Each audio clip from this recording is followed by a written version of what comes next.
and welcome to Cosmic Commentary's Real Football podcast, where we make football great again. Today was a bit of a miscellaneous episode, where we talked about last week's fixtures, because we haven't done that yet, and then half a week this week during the semi-winter break of England. We also had a chat about the FA Cup, and of course we just had to get the glorious Liverpool off our chest. Probably won't have it again for the rest of the season until they win.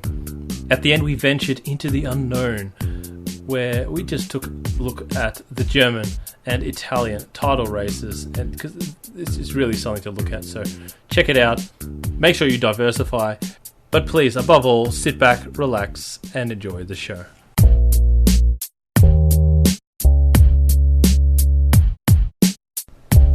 So today we are doing a free run. We had a bit of a gap between our last one. There's English things going on now, but there's a lot more going on outside of England because the English decided to have a half attempt at a semi-week off. A semi-week off. Literally a semi-week off. They have half the teams off, half the teams on. You know what I like this week in England? Sheffield United. Sheffield. Yeah. Yeah, good fantasy points. Another win. Against... They 39 points. Yeah. You know what's funny about that? Because generally speaking... I'm actually getting behind this team. Yeah. It's just a great story. And it's not a foreign manager either. It's Is he? you know... He's English. Or yeah. He's actually English? And the one of those like old school English managers really? Too. Like he's got those old tactics to kick it. No, he's not. No, he's yeah, not he's a bit more evolved than that. Okay. But he's from that era. Let's just say. Well, his that's age. the thing. He's getting the best out of his players. He is, and the players have bought into his system. It goes into my theory. And it's because he's kept this, like we said earlier in the episode. God knows what. They've kept these players basically from been together a very long time. Yes. And they've added to the squad very smartly. But before we get to the semi the semi round that we just had, we have not had a podcast since the previous week of games, where a few things did happen. Yeah, what happened? Okay, so Leicester played Chelsea. There were three huge games actually. Leicester against Chelsea, which is quite big. That was just a funny game. It was 0-0 at half time. Look, it was 0-0, but Chelsea 2 set pieces. Yeah, that's how they scored. Leicester probably should have won.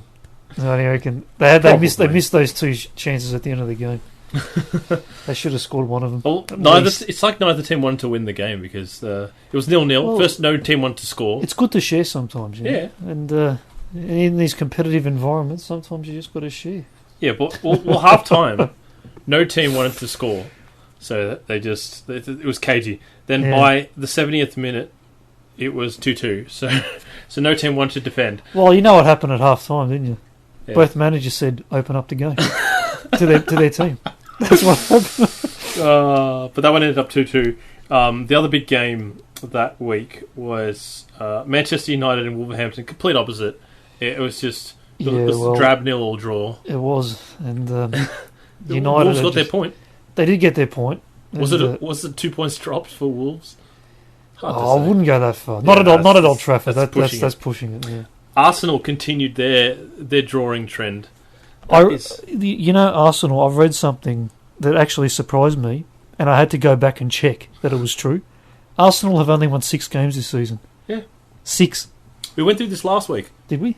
Yeah, I'm sure we didn't. Because I would have remembered that Arsenal won 6 games. Not only have they won 6 games, they've only lost 6. So, in other words, they have only lost... They are equal second least losses in the league.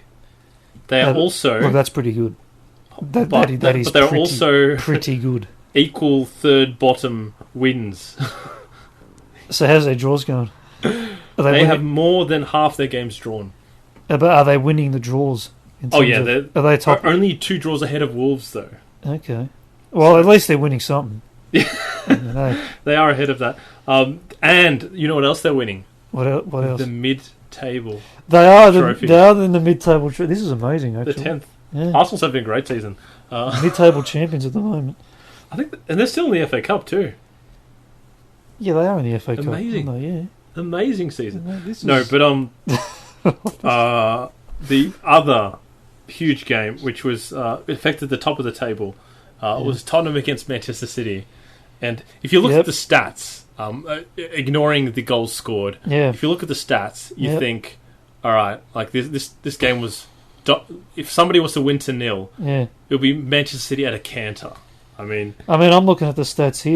Total shots 19-3. You're looking at what's the possession? At the time that Tottenham scored their second goal, that was their second shot on target. But City do this a lot, and this happens to City a lot. It's too frequent. But not only was it their second shot on target, it was their second shot just at all. At all, yeah. This happens to City. When I watch Man City, this is why I prefer Liverpool style over City. Because when I watch Man City, if I was a City fan, this season, they were better much better. Last season they were really much good, better. But they were scoring. This is the problem. If they don't score, and they were keeping teams out. They were keeping teams. Yeah, they were. They were keeping teams away from their goal. That's correct. They were that good. They weren't letting teams get close to their goal. The defenders had nothing to do. But it happens to, and if I'm a City fan, I'm like, we have to score. We can dominate and look awesome, but if we don't score, we can lose. At least 3. It's score at least 3. They have to score at least 3. You reckon? Yeah, no, surely not. Well, in most games, that's sort of been the case. They score. No, they score heavily, but I'm saying they can win. In this game, they hit the post once. They can win. They can win one. They were just. It was they had like a few misses from point blank range, like 2 or 3. It was just ridiculous. It was the kind of game that even Mourinho. I don't know if you saw this. There was this clip of Mourinho laughing at when. I sent you this clip, Mike. Yeah, when they got when they got the they got the penalty. Well, he saved the penalty, was it? Lloris saved. Yeah, Lloris saved the penalty, and he was so happy about it, laughing, sitting on the. He could have just had a glass of wine. He was that happy. And then his assistant winds him up, saying they should have got a yellow card. He went from 0 to 10, and that would have been a second yellow in the space of a second. Just yelling at the assistant referee on the side. It was one of the funniest things I've seen. Yeah, the fourth official. The fourth official, yeah. The guy holding up the board. He went from laughing to complete rage within a space of a second. It was incredible. It was brilliant. And that was... Sterling had received a yellow card in the 12th minute, so that would have been a second yellow.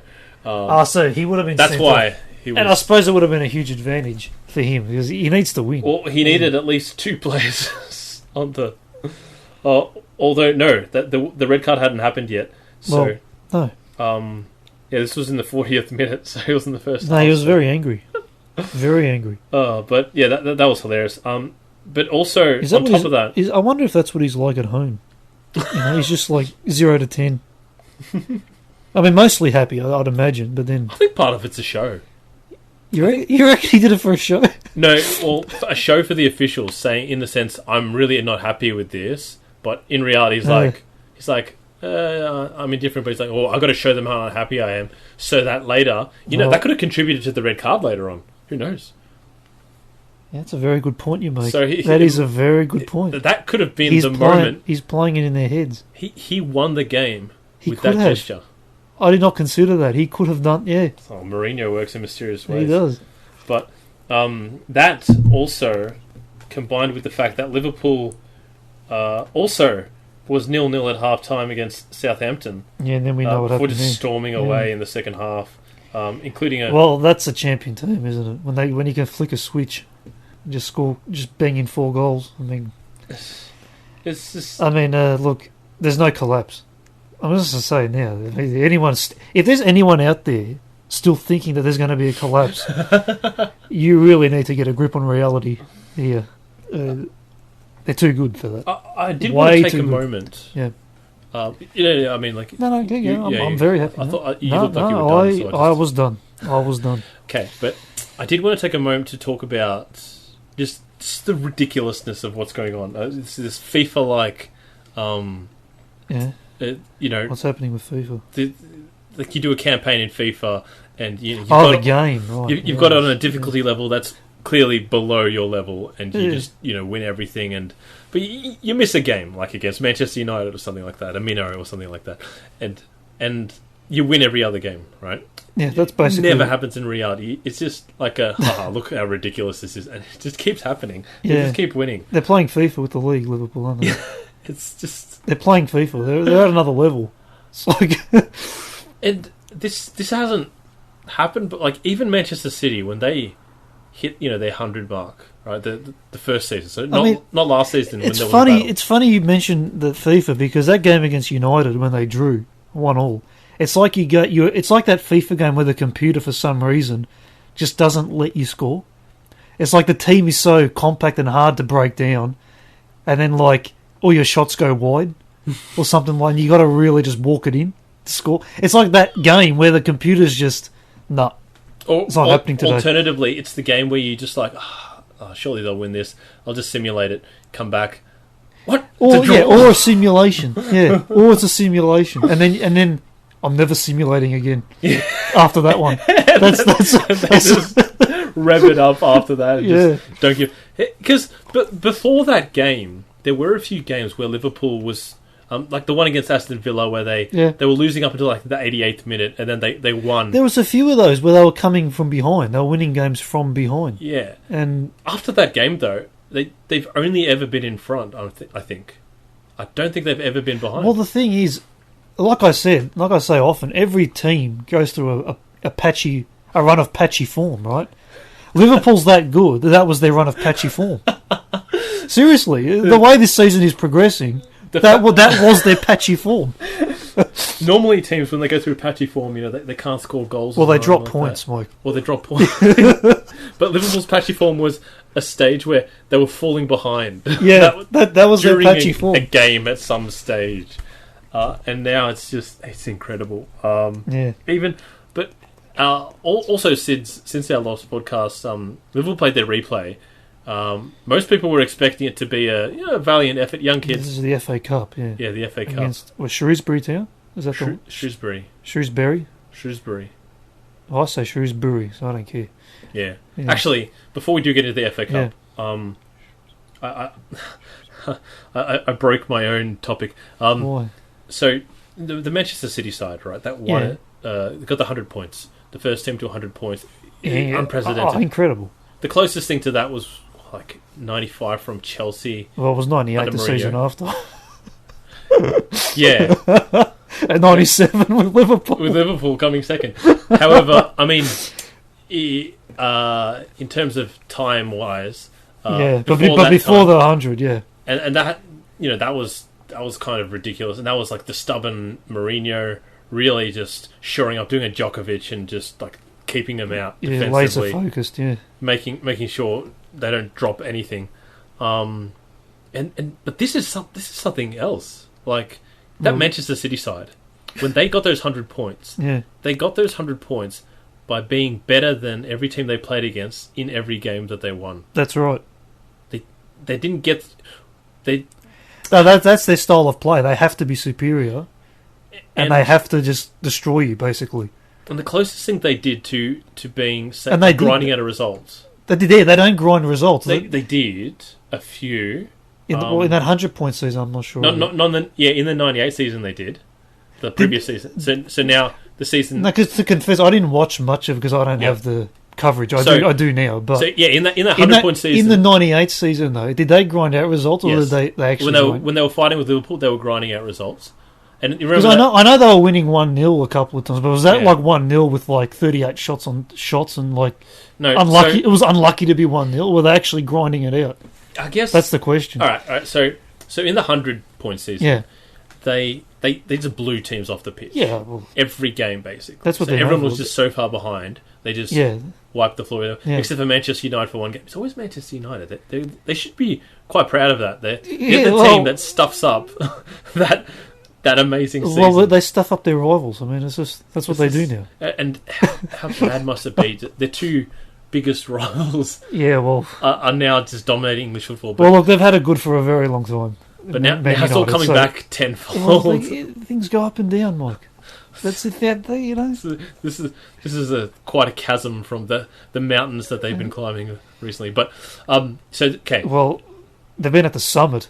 Not that Yes. they've been climbing. They've been at the summit for a very long they've time. just been So sitting up there. yeah, they run out of oxygen. Yeah. But Manchester City, in the 100-point season, they just dominated everyone. In the 98 season, they had to grind out a few results.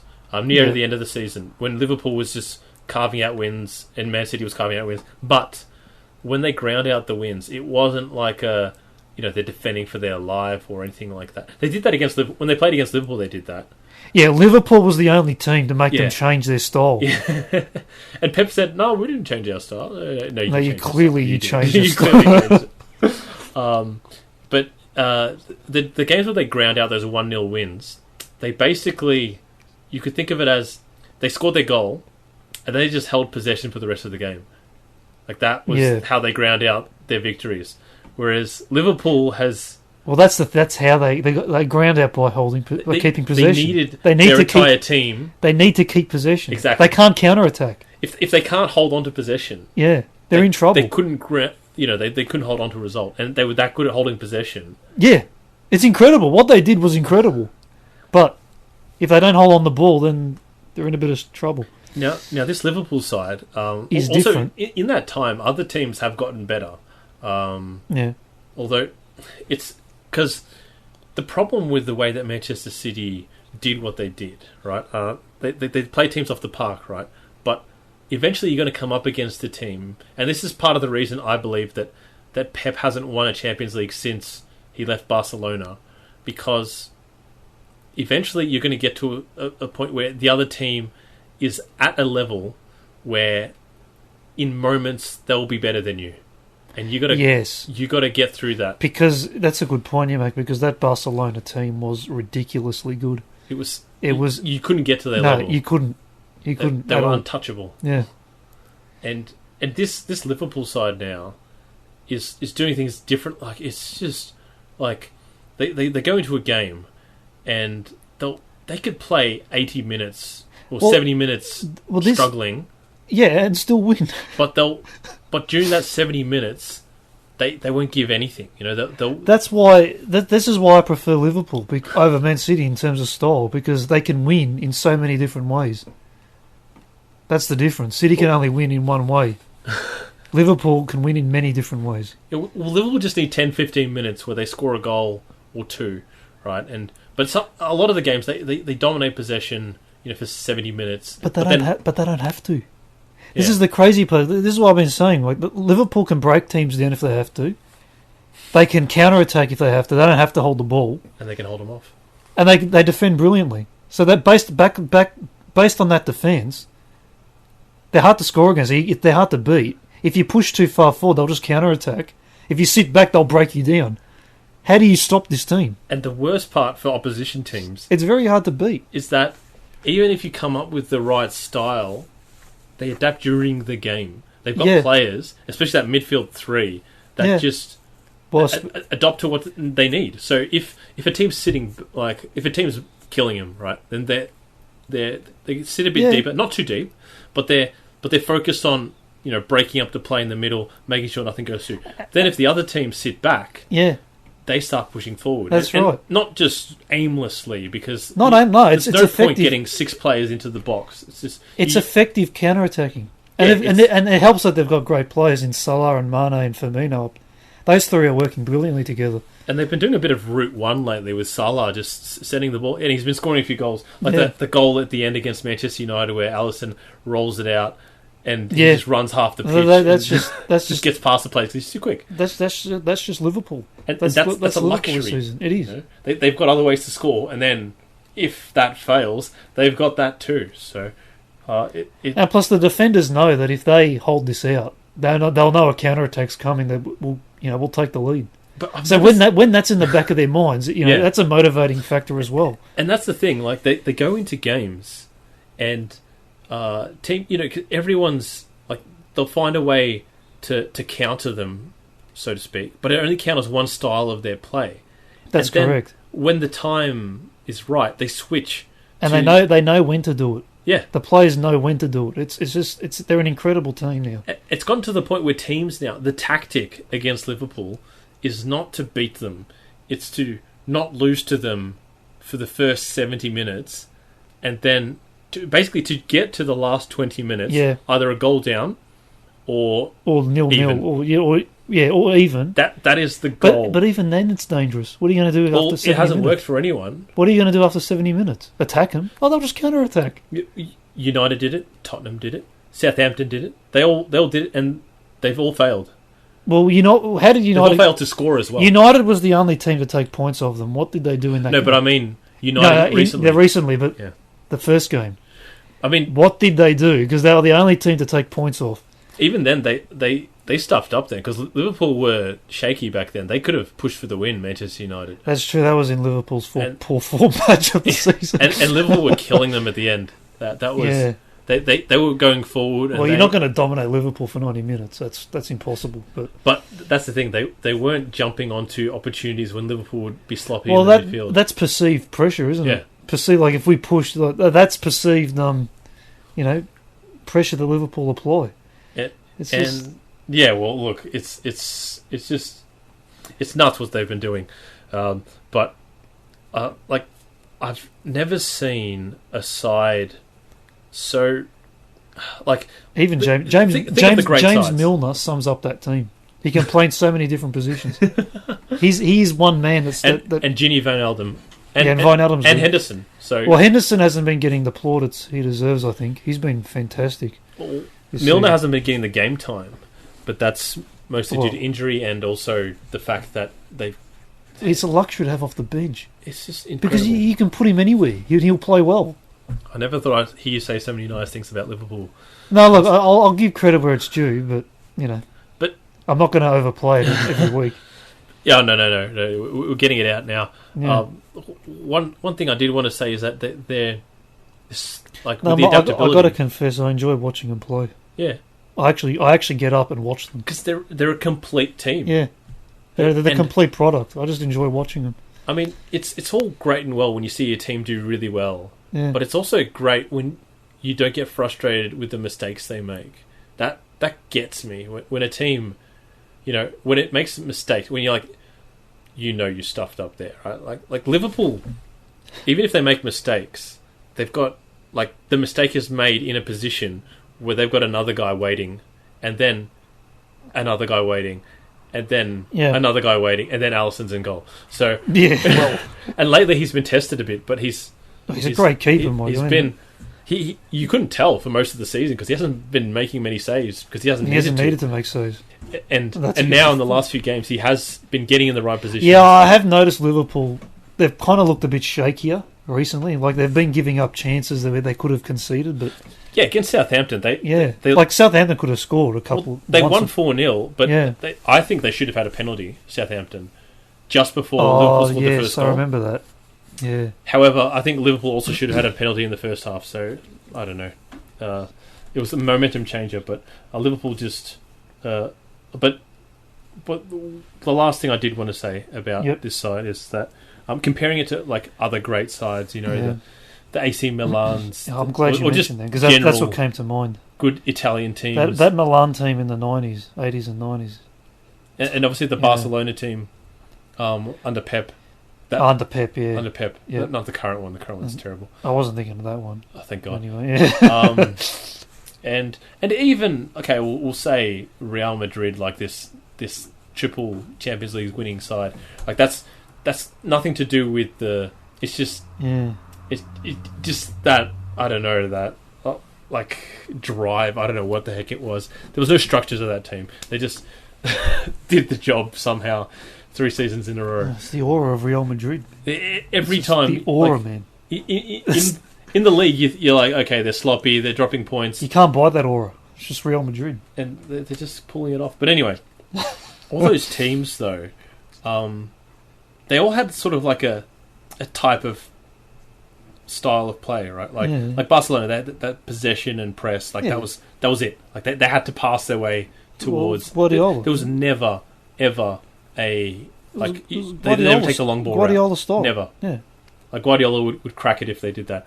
And likewise the Italian teams, right? That like it's very compact, very like you the structure's there. Well, off the ball, it's there. When they get the ball, they move it pretty quickly. Yeah, of course they move quickly, but off the ball, I'm saying like off the ball, it's a like compact. They're not a possessions like obviously they're good. Most good sides are possession sides, but they're not Barcelona possession side. Yeah, exactly.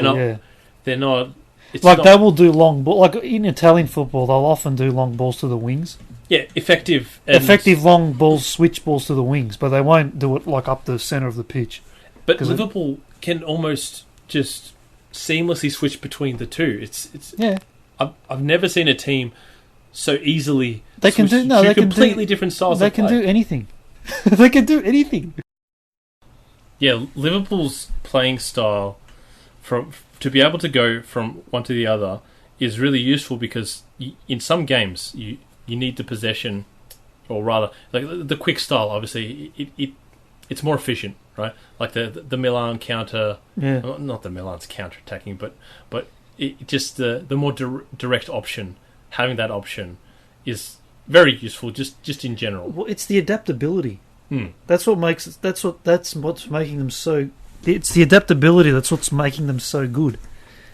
And they to adapt to any sort of situation during a game, no matter what the other team is throwing at you, or to adapt to it, or holding back, whatever they're throwing at you. To adapt to that is key, and that's what Liverpool are doing. Yeah, because when a team's holding up, as teams are starting to do in the Premier League now, because it works, right?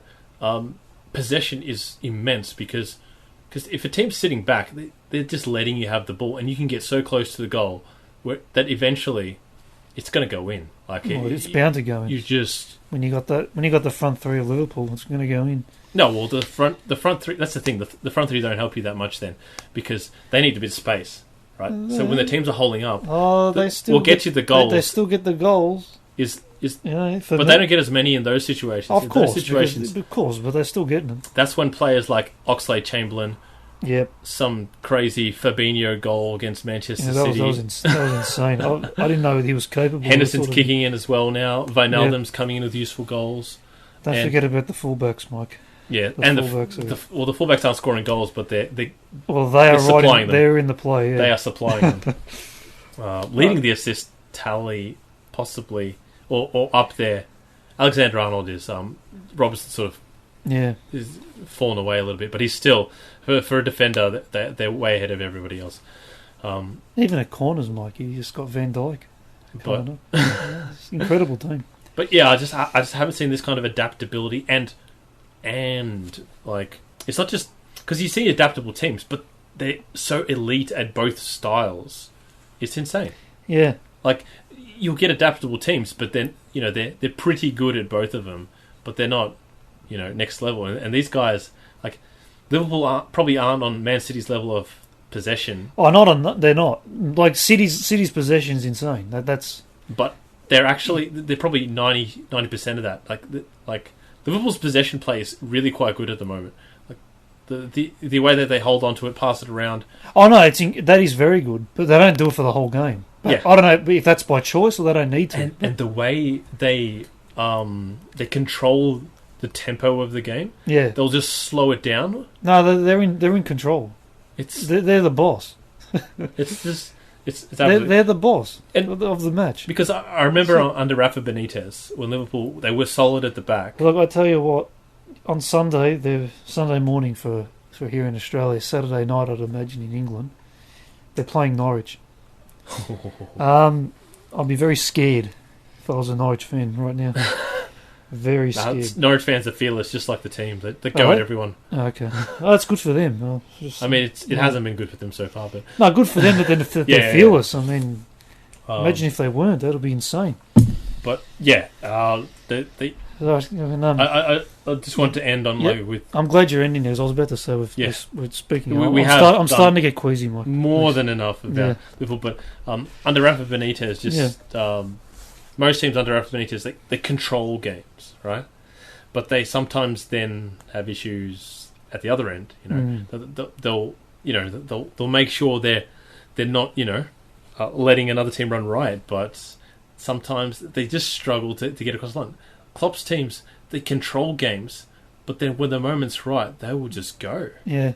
And they won't lose control. It's scary. It's just, you think, how? But it's one or the other. You can't have both. Klopp, actually, it's funny because Klopp's been quite composed on the bench this season, but he didn't actually need to get crazy, and because he's known for his crazy celebrations, right? Especially last season when they beat Everton in the derby, and he went nuts. He ran on the pitch, started hugging people. You know what he's like. He hasn't needed to do it this season. They didn't. I don't think. Was that the one they won? Yeah, because they won one and they drew one. Yeah, they won it in the last minute really late. just to keep up with City. Yeah, and he went crazy. That's the Klopp we know. That's the Klopp we know and love. And what I was going to say, Liverpool are so composed they don't lose control yet. He's losing control on the bench. How did he build them to be like that? I don't know. But no, incredible mentality monsters they call them. But okay. We've done it. We've moved along from Liverpool. We got it out of our system. It had to be done. Actually, not entirely because the FA Cup still, but we'll get to that. The FA Cup. It's different. Yeah. It's different. It is different. The FA Cup. We'll start with Liverpool because just so we can get it completely out of our system. They played the kids. They did play the kids. The English. Went mental. They were very unhappy, disrespectful, and everything. Throwing out the kids. FA Cup's obviously big. We talked about this last episode. We did talk big about it, and it's significant for the English throughout the history and the culture. It's a significant cup, and the magic of the FA Cup. Anyway, we spoke about this last week. Yeah, well, not to get too much into it. Shrewsbury apparently lost a bit of a payday, but most of that was the FA's fault for not televising the game. I was very disappointed. I couldn't watch the game live. They didn't televise the game. No, nowhere. Is that to get back at them because they played the kids? I can't understand why, because it wasn't televised. Usually, surely someone would, but no one. It just wasn't televised at all. It sounds like they were getting back at them. Well, yeah, but that's what it sounds like to me. But it just sort of Shrewsbury were the one that copped the most from that because there's a bit of money from the TV. Absolutely. I mean, Shrewsbury would be the ones most upset by it. And on top of that, they got knocked out because Liverpool won courtesy of an own goal. It was an own goal, but the kids playing. Give credit to the kids. Yeah, I mean they're playing well. And the kids' manager, under 23s coach, crucially, did the job. Now look, I did say this.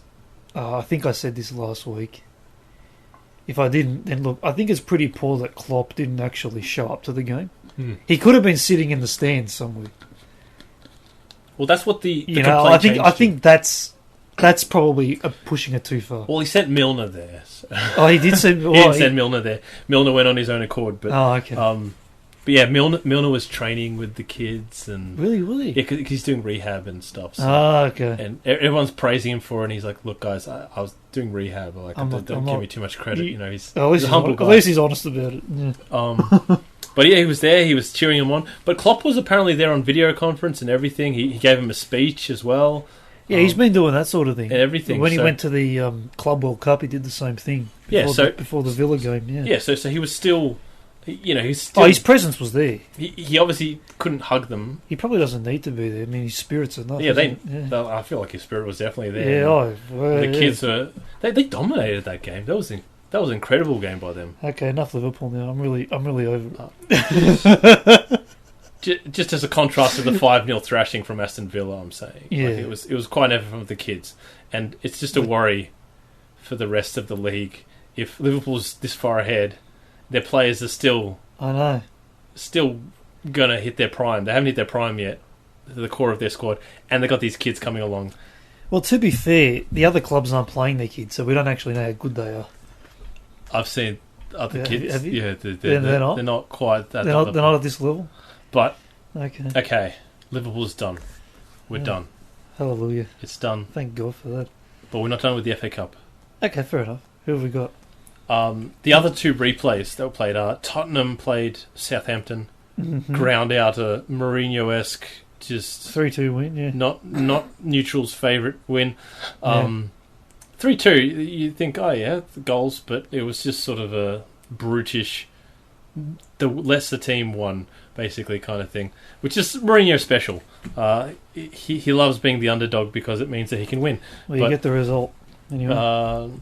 But the other what was the other game, Mike? The other game was also a game with a Premier League side up against a lower league side, though, this time. And who was it? Newcastle.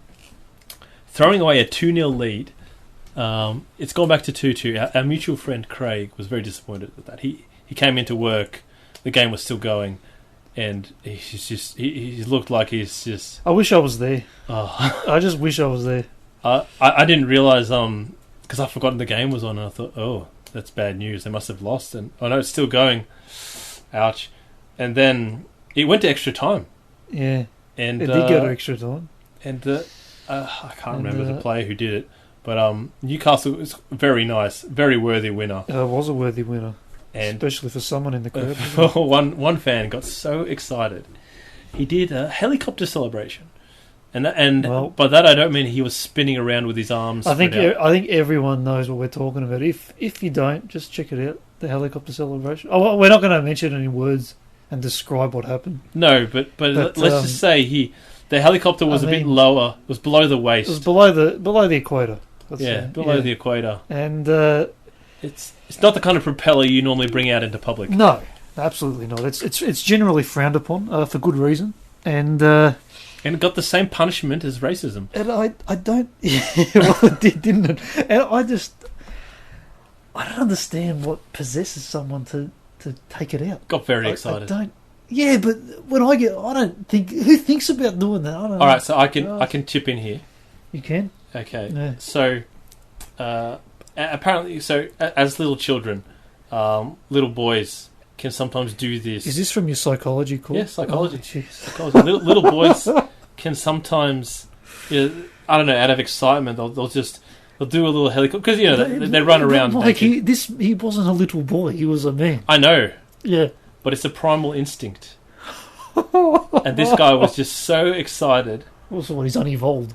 Is this what? No, he's just lazy. I think he didn't want to think too hard. So I would argue he's not lazy. He let his primal self take over. It's actually not lazy. Normally, I would say to throw your hands up in the air takes less work than actually, taking it out. Okay, when I say lazy, he's self-restraint. He just let it go. He's just like, all right, you're not needed today.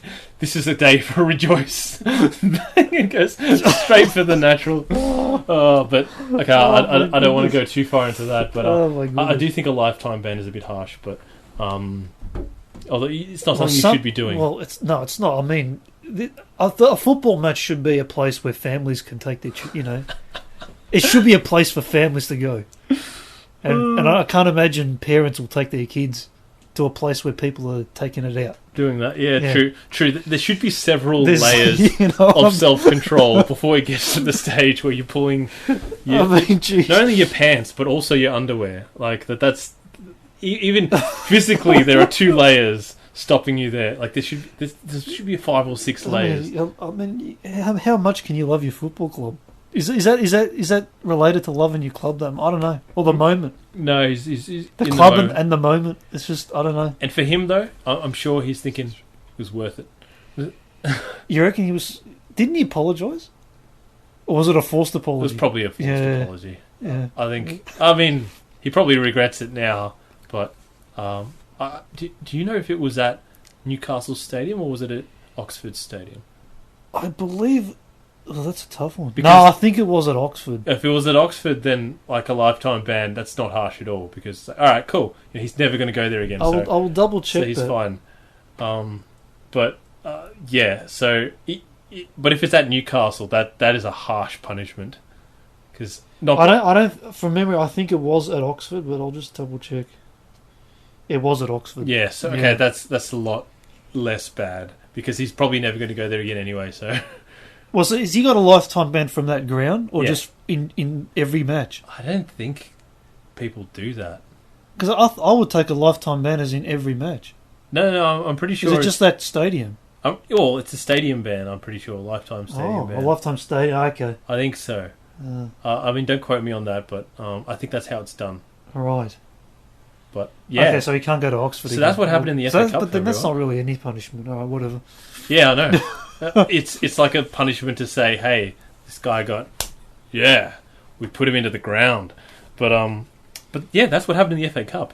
Meanwhile, in this half week of EPL fixtures, we had, out of the 4 fixtures that were going to be played, only 3 of them were played because there was basically what some equate to a tornado running through Europe, and there were a number of games in the Netherlands that actually got it was very extreme weather called off and or postponed.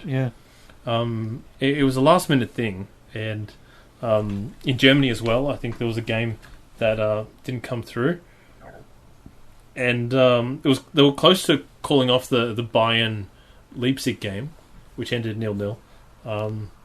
Which I'm sure everybody's so interested in. If we gave you context, you'd find it. There was one game called off in the German league. Yeah, one game in the German league. It was a big one. Mönchengladbach and Cologne. Or Cologne, I guess. Yeah, but Mönchengladbach is. But they're contending for the title. They're actually contending. So, at the moment, it's looking like it's essentially a 4-horse race for the title. It is. Germany. And I, before we get to the end, I think we've got to touch on Germany and Italy because we do. Yeah, they're both. It's exciting to see. It's just strange. It's exciting. Just weird. Spain we don't care about, but and France. Oh, I kind of care about Spain, but it's less exciting than this season than the other 2. Okay, I don't care about Spain. Yeah, you don't care about Spain. I kind of care about Spain. If you care about it enough, yeah. I mean, if you can sell it to me, then I can't at the moment. I'll get back to you. I'll buy you some time. Yeah. To try and sell it to me. All right. But before we do go overseas, though, we had this half week where Everton doing brilliantly with fantasy points for me, scoring 3-1 against Crystal Palace. Oh. Bit of a late one for them, but they, once again, Ancelotti just doing the work. They're up to 7th now in the table. They're genuinely pushing for a Champions League spot. They're coming back. Yeah. They're 5 points behind Chelsea, although Chelsea does have a game in hand. But it's I think it's against Manchester United, that game in hand. That's who they've got this week. Yeah, at home to Manchester United. So who knows how that'll go? But who cares? In that sort of lead up there, Sheffield has taken the lead in the race for 4th place. They are 2 points once again. Chelsea's got a game in hand, but it's against United, so there's a very good chance that it could be a draw. Well, that Chelsea won't come out with 3 points. Yeah. So they could be within 3 points of 4th place, which is just insane. Yeah, and they haven't even technically reached it's that funny, magical 40. When you look at the teams around them, right? They've scored. Sheffield has scored 28 goals, conceded 24. Every other team around them has scored. Well, Liverpool's scored 60. City's got 65. Leicester's 54. Chelsea's 43. Tottenham's 40. But barring Leicester and Liverpool, no, actually not. How far down do you have to go? They're the second best defensive team in the league. Liverpool's conceded 15 goals, and their next best is Sheffield with 24. And who's after that? Leicester? Then it's Leicester on 26. And they conceded a few later. And then City on 29 with Manchester United on 29. So this is insane. What? This and to explain Sheffield, they're conceding less than a goal a game. That's insane. Sheffield, what have you done? You've completely thrown a monkey wrench into the entire system. They don't even have a foreign manager. They're just and they're just They're breaking all the rules. I can imagine Big Sam just going for this team. It's just like, oh yeah, the English. There's no rules that Sheffield have not broken, other than beating Liverpool, because they have not managed to do that. They did come close to holding him off though. The first time round, they did. Yeah, they're very close. Yeah, but yeah, that's all that happened. That's the thing about England, and I can't believe we've been talking about England for 40 minutes with so little happening. Luckily, we had last week. We talk about Liverpool. Yeah, so we only talked about England for 20 minutes probably. Oh yeah, Liverpool for the other 20. Which is our feature topic of the week. How Liverpool are running away with the league. But anyway, back to Germany. We did go to Germany. Before we go to Germany, for some reason we left Germany, but I don't know. Because I tried to buy you time to sell me Spain. But no, I'm not selling you Spain. I need more time than this. I need a few weeks. You had plenty of time. When? In between podcasts. But no, well, I didn't know about this. Now that I know about it, I'll find something. You'll know for next time. Yeah. I just wanted to round off the other half of the fixture list that's coming on, because Wolves are playing Leicester. That's a draw. Obviously, Liverpool playing Norwich, as we just mentioned before, and Norwich will win. And Chelsea are playing Manchester United. That's a draw. Oh, hopefully for Sheffield's sake. But Arsenal are playing Newcastle. That will be important next week. Where is the game? It's at Arsenal. It's at Arsenal. Be another draw. Add to their tally. Well, I reckon it will be. Yeah. But it'll be an important game, not because of Arsenal, but because of potential guest for next week. Yes. So I'm hoping that'll give us some the great resident Newcastle fan. Resident Newcastle fan. Yeah. But now permission to leave the country. We're done with England. There is a world outside of England. There is, and we're here to sell it to you now. If you don't want to hear about it, we don't care. We're going to say, look, we just asked for 10 minutes of your time. Let's go. Germany, let's go. Well, Germany. As I said, there's a 4-horse race for the title. Quite exciting. Much better than England. What's happening in England? There's only one team. Here there's 4. Now, right now, Bayern Munich are leading, and Leipzig's a point behind. It's a deceiving sort of statistic, you could say, that, with Bayern at the top. You know what happens in the German league. Well, most people don't know. That's the thing. I kind of know what happens. About halfway through, like early in the season, Bayern will start slow, do their thing. About halfway through, they'll get their noses in front, and then by the end of it, they're winners. They're champions. And usually they kept their noses in front on the weekend because they drew to Leipzig. Well, that's just it. But that was at home. That's the thing. It's at home. It's a game Leipzig kind of needed to win in the context of this little rivalry developing. Yeah. However, they couldn't break down Leipzig, although they dominated them, but they couldn't get through. And the other thing is about this race, right? Mönchengladbach, I'm writing them off, right? Even though they've got a game in hand, they could actually move to second. They could move to second, but I don't think they will go on and win the league. But because I think Bayern is now going to push on and be quite. Yeah, they are the strongest team. It's a bit of And Dortmund, man, they're strong, but they're just leaky. Well, that's the thing. I did want to bring up Dortmund because they're quite Haaland, right? Just for that reason, I have faith that they can put on a really strong run. They did lose their last game against Leverkusen, which 4-3. was and Leverkusen, for context, only they're up there too. Well, they're only 2 points behind Dortmund now. Yeah, and 6 points behind Bayern Munich at the top. So it is very close up there. Just you've got these teams all very close to each other, but Dortmund and Leipzig have been consistent this season. Dortmund now have been consistent, but now I think they have the firepower to just sort of blast their way through. But they did lose. They did lose this last game. They did. It's still early, right? It's the first game that Haaland hasn't scored. Right? He's getting used to the fact that some games he won't be able to score. Well, I watched a hat-trick. I watched Dortmund, a little bit of Dortmund, like extended highlights, and he was doing well with. He was in the play with link-up play. Haaland. So he's still contributing. He's got more dimensions to his game. But I'm sure people would know Haaland by now. We've mentioned him so many times. He's just he's not a flash in the pan. As I said, if I was a central defender, I'd just let him pass. Just mate, I don't want to go to hospital today. I wouldn't let him. I don't want to go to hospital today. But he doesn't do that. What do you mean he doesn't do that? He's not like. Are you going to contest him for a header? Oh, not for a header. but if he's running, you just like I don't know, fall over like a tree and just hope that he trips over you. Mate, you can have a free header. I'm staying out of it.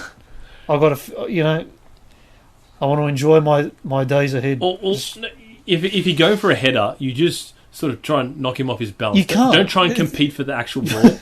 Just try and make it hard for him to direct his header, which he will win. You'll have to do a good job of that. Yeah. So that's the plan against Haaland. But look, that That's a very interesting race. Oh, I hope Norway qualify for the Euros. I really hope. We want to see Holland. Yeah. But Italy. Yeah, Italy's there. Italy turned on its head on the weekend, didn't it? 1 point between third and first, and first is not Juventus. No, first is Inter. Inter Milan.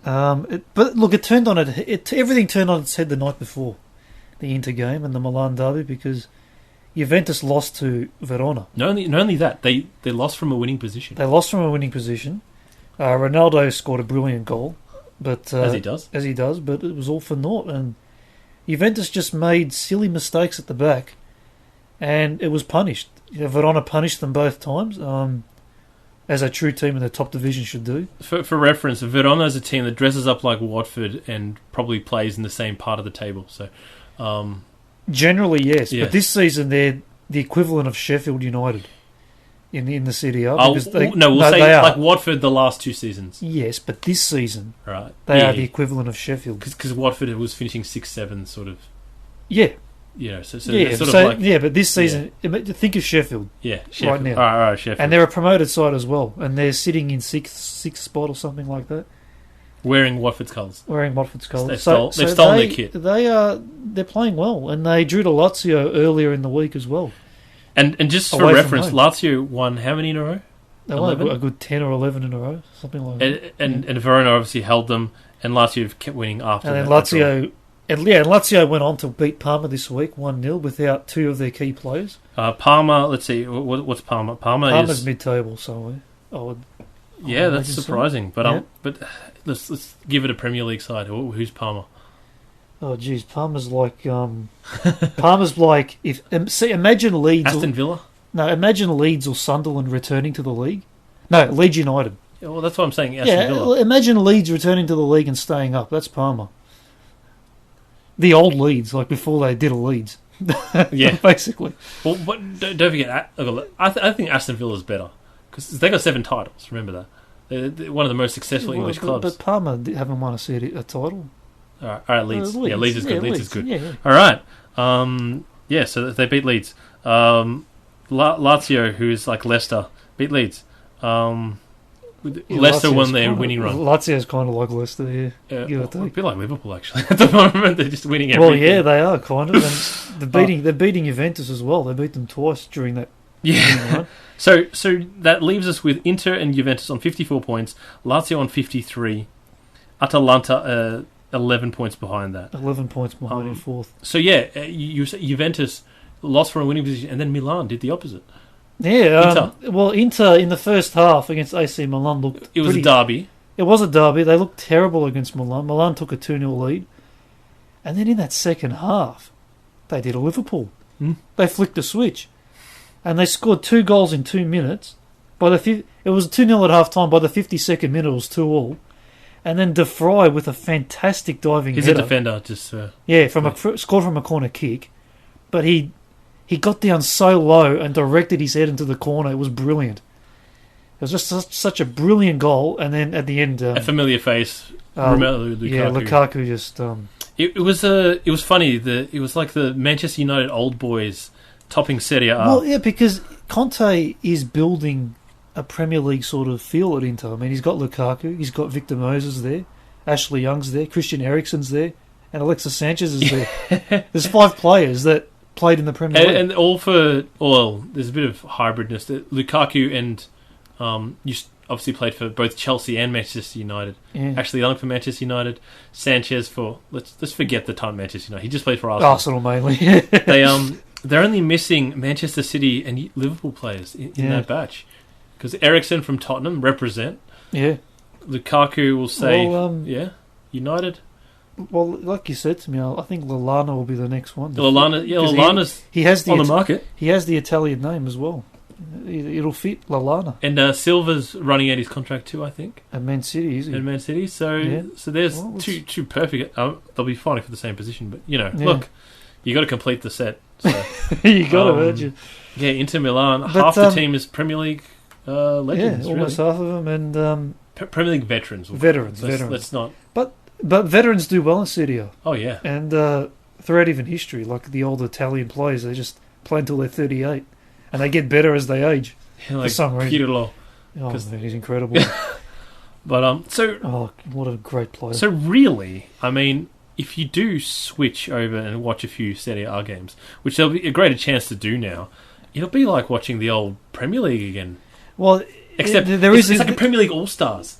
Yeah, at Inter, playing at Inter Milan, playing against Ronaldo. What I actually like about Inter, coming from an Italian perspective, they've got a few young Italians coming through as well. Mm. So which is very unlike Inter. Which is unlike Inter. Normally AC Milan are bringing up the youngsters, but Inter's bringing them up. There's a central defender. They've got 2 midfielders, and I think that's about it, really. So but it's really exciting, and I'm a Juve fan, but yeah, he's more of an Italian football fan. I'm an Italian football fan first and foremost. But the amount of passion when I see compare Juventus walking out on the pitch. Compare that to the Italian national team, forget it. Yeah, that's going to take trumps. That is, by far and away, the amount of passion I feel is just well over. Well, here is the final selling point for the Italian league. Yeah. Premier League All-Stars take on Ronaldo. Yes. That's and Lazio. Well, Lazio actually, here's a good point. If you want to watch a Serie A match next week, Lazio are playing Inter. So it's effectively the Premier League All-Stars against Serie A's Liverpool this season. I do want to try and sell Lazio for you, but all I've got is Aspas. Aspas. No, he's not. Sorry, no. He's well, Lazio have a few good players. He's not. Not Aspas. I'm thinking of a completely different player. Well, they've got Luis Alberto. No one will hear of these players. I don't remember him, but they're playing well. I do. They're playing well. Luis Alberto, Immobile. He scored 25 goals this season. He's been incredible. Milinkovic-Savic. Immobile is like a little Vardy, isn't he? He's kind of... Oh, no, he doesn't play like Vardy. No, he doesn't. But he is the same size. He's the same size, and he's scoring like Vardy, so there you go. So we'll call him little... The Italian League's Vardy. The Italian League's playing Vardy. for the Italian League's Leicester. So yeah, there you go. And but no, they're a bunch of... You wouldn't know their names, but they're playing really well. But the key with them is stability. They've had the same manager and Leicester. Pretty much the same squad for the last Leicester's title-winning team. Few seasons. This is happening. They've improved and they've gotten better. Now they're challenging for the title. If anybody got a high from the win from Leicester, you can relive it in Serie A when Lazio win the league this season. Well, we'll see. I mean, they're playing into this week. They've won. What a win by Lazio! They've won the league. How do you feel? I feel a bit weird, actually. I mean, it's good for Rome because Rome hardly ever win the league. So yeah. So for those who don't know, Lazio is the region of Rome. Yeah, they're from Rome. Region of Rome. The region in Italy which contains Rome. Yeah. And finally, the selling point for La Liga: Barcelona is not winning the league. Okay, I think that's a wrap. Are they not winning the league? They're 3 points behind Real Madrid. Is it? Oh, yeah, they're gone. And Getafe in third. So Getafe's in third. It's just. Yeah. So what's Atletico doing? They're fourth. They just got back into fourth. There might be more to this league than meets the eye, Mike. No, Atletico's just been terrible. Barcelona's been terrible, and Real Madrid's just been scraping through. So that's my summary of this league, of La Liga, and I have been keeping track. Okay. And I think that's fairly accurate, and it'll be reflected in the Champions League when they go earlier than perhaps expected. But you never know. When is the first round of fixtures of the Champions League? It is after the English. It should be next quote unquote winter break. Okay, so after this week's. So it'll be a week of fixtures and then next midweek. week. Next week, yeah. Next week. Getting straight back into it. So, unless you got anything to add there, Collins, no, I do not. And a round up there. So, thank you everyone for listening to this smorgasbord of random events, mostly Liverpool, and a bit of England, and a bit of travelling outside your comfort zone. Don't forget to subscribe if you haven't already done so. Please share this around if you haven't already done so. We are on Spotify as well, if you're not aware. Yeah, and Podbean. And Podbean, of course. Yep. And, of course, our YouTube channel, which has some videos on there. Just look for the ones with the most views. They're the most interesting. Subscribe to that if you enjoy it, of course. And we will be back next week, hopefully with a guest. But won't make any promises. We are not making any promises, but I mean, you never can. But we are really hoping we get our Newcastle fan in. Yes. He's a passionate Newcastle fan, so this should be Passionate human being. pretty. He is. So it'll be a good one. It will be good. Looking forward to that.